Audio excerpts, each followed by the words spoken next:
Maximum দেখবেন public university থেকে আমরা পাস করে আসছি, কত সম্মানের সহিত পড়াশোনা করছি, ছোটবেলা থেকে পরীক্ষা দিয়েছি, একটা পাবলিক ইউনিভার্সিটির যখন আমরা চান্স পাইছি অলরেডি আমরা প্রমাণ করে দিচ্ছি যে আমরা যোগ্য।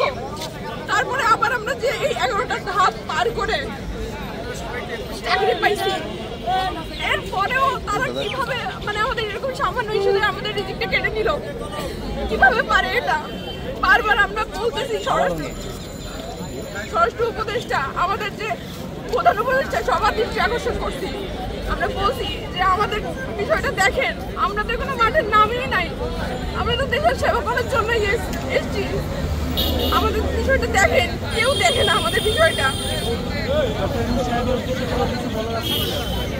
আমি বলবো স্যার আপনি আমাদের বিষয়টা দেখেন, আমরাও এখন স্টুডেন্ট, আমরা 365টা দিন ওখানে মাঠে শ্রম দিয়ে আসছি, প্রত্যেকটা দিন আমরা। শিয়া বাটার ও ভিটামিন ই সমৃদ্ধ lily glam beauty soap. Lily, always beautiful. আমাদের প্রত্যেকের ঘাম, প্রত্যেকের শ্রম, প্রত্যেকের কান্না ওই মাঠে আমরা দিয়ে আসছি। তারপরে আপনারা কেন আমাদের সাথে এটা করতেছেন? আমাদের কেন এই পথে এসে নামা লাগতেছে? কেন? এই মেয়েগুলোরা দেখেন, আমরা মেয়ে মানুষ হয়ে কি পরিমাণ পরিশ্রম করছি এইখানে।